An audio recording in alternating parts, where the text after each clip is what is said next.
नमस्कार साथियों, मैं रमेश काला और आप देख रहे हो जीके विद काला। दोस्तों, बहुत ही महत्वपूर्ण वीडियो है कक्षा 10 वाले विद्यार्थियों के लिए। अर्धवार्षिक परीक्षा का आपको प्रत्येक प्रश्न पत्र उत्तर सहित मैं आपको दे रहा हूं।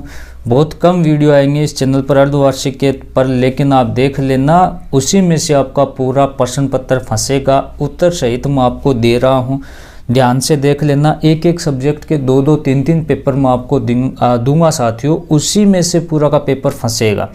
तो इसमें से देखो बहुत ज़्यादा क्वेश्चन आने के चांस हैं। अंत तक इस वीडियो को आपको देख लेना है। चैनल पर आप नए हैं तो चैनल को सब्सक्राइब करके बेल आइकन को प्रेस कर लेना है। आपको इस चैनल पर हिंदी, अंग्रेजी, गणित, सामाजिक विज्ञान, संस्कृत, उर्दू सभी प्रश्न पत्र मिलेंगे, उत्तर सहित मिलेंगे। अर्धवार्षिक परीक्षा और वार्षिक परीक्षा की अच्छी तैयारी करने के लिए इस चैनल के साथ में आप जुड़े रहें। अर्धवार्षिक परीक्षा का हमारा प्रश्न पत्र होने जा रहा है। मैं कुछ क्वेश्चन आपको दे रहा हूं, इसमें भी काफ़ी चेंज आपको देखने को मिलेगा। कई तरीके के क्वेश्चन इसमें हमने डाले हैं और उत्तर सहित है। उत्तर आपको कहाँ मिलेंगे, पेपर के बीच में मैं आपको कोड बताऊंगा, वहां से आप उत्तर निकाल सकते हो। तो ये बहुविकल्प वाले इस बार भी क्वेश्चन आपसे पूछे जाएंगे। पहला हमारा क्वेश्चन है कि श्री कृष्ण ने गोपियों को समझाने के लिए किसे भेजा था? उद्धव को भेजा था, सूरदास को भेजा था, बर्मर को भेजा था, अर्कुल को भेजा था। आप पहले पूरा प्रश्न पत्र देख लें, बीच में आपको बता दिया जाएगा कि इनके उत्तर कहाँ मिलेंगे, वहाँ से आप टिक कर सकते हैं। पूरे प्रश्न पत्र को आप जरूर देखें। कवि देव का जन्म स्थान है, इटावा में है, बनारस में है, झांसी में है, मेरठ में, यह आपको बताना है। निराला नाम से प्रसिद्ध कवि कौन सा है? जयशंकर प्रसाद है, हरिवंश राय बच्चन है, सूर्यकांत त्रिपाठी है, गिरिजा कुमार है। ये चीज़ आपको बतानी है। यामिनी से तात्पर्य क्या है? तारों भरी चांदनी रात, फूलों की खुशबू, अंधेरी रात, बरसात। ठीक है। कस्बे में किसकी मूर्ति लगी हुई है? नेताजी की, गांधी जी की, नेहरू जी की, पटेल जी की। स्पीड से मैं आपको बता रहा हूँ, फिर आप उत्तर के टिक भी लगा सकते हैं। कलम का जादूगर कहा जाता है बाल गोविंद भगत को, राम वृक्ष बेनीपुरी को, जयशंकर प्रसाद को, आचार्य रामचंद्र शुक्ल को।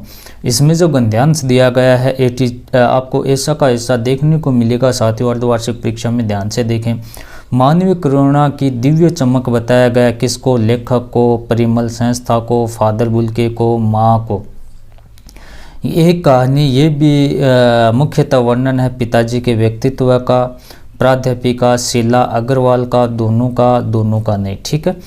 और भारत आने वाली इंग्लैंड की रानी का नाम था एलिजाबेथ द्वितीय, एलिजाबेथ प्रथम, डायना, उपयुक्त सभी। सिक्किम की राजधानी है गंगटोक, दिल्ली, जयपुर, पटना। ठीक है, सिंपल सा है तो गंगटोक होगी। दिल्ली भारत की, जयपुर राजस्थान के, पटना बिहार की। ये देखिए साथियों, यहाँ आपको ये ऐसा का ऐसा देखने को मिलेगा अपठित गद्यांश।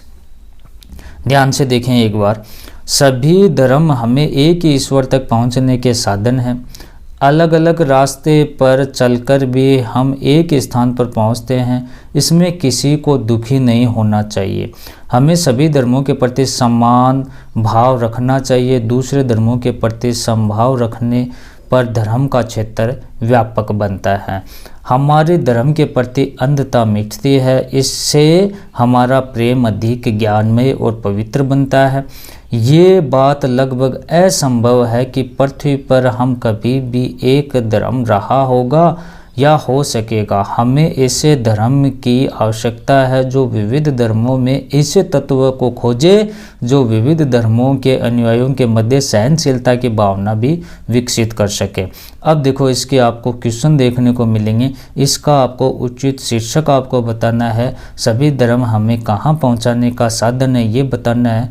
हमें सभी धर्मों के प्रति कैसा भाव रखने चाहिए और क्यों रखना चाहिए, ये बताना है। हमें कैसे धर्म की आवश्यकता आपको ये बताना है। गद्यांश में से संभव शब्द का विलोम शब्द क्या होगा? ठीक है दोस्तों। उसके बाद में अथवा में ये दिया गया है, ध्यान से देख लेना आपको, कि सामाजिक समानता का अभिप्राय है कि सामाजिक क्षेत्र में जाति, धर्म, व्यवसाय, रंग आदि के आधार पर किसी प्रकार का भेदभाव न किया जाए, सबको समान समझा जाए और सबको समान सुविधाएं दी जाए। हमारे देश में सामाजिक समानता का अभाव है। जाति प्रथा के कारण करोड़ों व्यक्ति समाज से अछूत के रूप में रहते हैं। उन्हें समाज में बहिष्कृत समझा जाता है। समाज अधिकारों से वंचित कर दिया जाता है। हमारे समाज में लड़कियों के साथ भी भेदभाव बरता जाता है। नागरिक समता का अर्थ है कि राज्य में नागरिकों के समान अधिकार प्राप्त हो, कानून और न्यायालयों में गरीब अमीर और ऊंच नीच का कोई भेद नहीं किया जाए। उसी प्रकार राज्य के प्रत्येक नागरिक को राज्य कार्य में सभी रूप से भाग लेने का, मत देने का, सरकारी नौकरी प्राप्त करने का, राज्य के ऊंचे से ऊंचे पद को अपनी योग्यता के बल पर प्राप्त करने का अधिकार राजनीतिक समानता का द्योतक है। इसका आपको शीर्षक बताना है और सामाजिक समानता से अभिप्राय बताना है। नागरिक समानता किसे कहते हैं ये बताना है। राजनीतिक समानता से क्या अभिप्राय ये बताना है। और उपयुक्त गद्यांश में असमानता शब्द का विलोम शब्द छांटकर आपको बताना है। ठीक है। उसके बाद निम्नलिखित में से किसी एक अपठित पद्यांश को पढ़कर उसके नीचे दिए प्रश्नों के उत्तर देना है। अब ये अपठित पद्यांश बहुत ही महत्वपूर्ण चीज़ मैं आपको बता रहा हूँ, ध्यान से देखें। वीर जवानों सुनो, तुम्हारे सम्मुख एक सवाल है। जिस धरती पर तुमको सिंचा अपने खून पसीने से, हार गई दुश्मन की गोली वज्र सरीखे सीने से, जब जब उठी तुम्हारी बाहें होती वश के काल है। जिस धरती पर के लिए सदा तुमने सब कुछ कुर्बान किया, सूली पर चढ़ चढ़ कर हंस हंस कर। ध्यान से देखें दोस्तों क्या लिखा है। कालकूट विष पान किया, जब जब तुमने कदम बढ़ाया तुम हुई दिशाएं लाल है। उचित पद्यांश का उचित शीर्षक बताना है। कदम बढ़ाने की दिशाएं कैसी है, धरती को किससे सिंचा गया, काव्यांश में सीने को किसके समान बताया गया, फूल वज्र कागज मिट्टी। काव्यांश में पान का अर्थ बताना आपको, खाना हंसना सोना गाना। ये अथवा में इसको आप छोड़ सकते हैं दोस्तों। अब खंड 6 के क्वेश्चन आप देखें। निबंध आपको लिखना है रक्षाबंधन, ईद मेरा प्रिय खेल और हमारे राष्ट्रीय पर्व है। और एक आप कोरोना पर आपको निबंध लिखना पड़ेगा। ठीक है, ये ज़्यादा महत्वपूर्ण है। अब आप देख सकते हैं कि समय को राजस्थान राजकीय उच्च माध्यमिक विद्यालय अजमेर का छात्र अभिषेक मानते हुए अपने प्रधानाचार्य को बीमारी के कारण 3 दिन का अवकाश प्रदान करने हेतु प्रार्थना पत्र आपको लिखना है। अथवा में भी आप लिख सकते हैं कि समय को भरतपुर निवासी सुरेश मानते हुए मतदाता सूची में अपना नाम जुड़वाने के लिए निर्वाचन अधिकारी को आवेदन आपको करना है। अब सेक्शन डी के क्वेश्चन आप देख सकते हैं कि संज्ञा किसे कहते हैं, 2 उदाहरण दीजिए। निम्नलिखित वाक्यों में से विशेषण छांट कर आपको बताना है। हिरण बहुत तेज दौड़ता है, गाय हरी हरी घास खाती है। क्रिया किसे कहते हैं, 2 उदाहरण बताइए। निम्नलिखित वाक्यों का एक शब्द आपको बताना है। बच्चों को पढ़ाने वाला, चित्र बनाने वाला। वाक्यों का शुद्ध रूप लिखना है। सीमा कक्षा 10 में पढ़ता है और वह महिला विद्वान है। ठीक है। अब खंड 1 को अभी आप देख सकते हैं, प्रश्नों के उत्तर देना है। इस गद्यांश को इसको थोड़ा सा आप देख सकते हैं, अथवा में इसके दिया गया है। और निम्नलिखित पद्यांश को पढ़कर नीचे दिए प्रश्नों के उत्तर। ये बहुत महत्वपूर्ण है साथियों कि हालदार साहब को आदत पड़ गई हर बार कस्बे से गुजरते समय चौराहे पर रुकना, खान पान और मूर्ति के को ध्यान से देखना। एक बार जब कौतूहल दुर्गमनीयता को उठा तो पान वाले से पूछ लिया, क्यों भाई क्या बात है, ये तुम्हारे नेता का चश्मा हर बार बदल कैसे जाता है।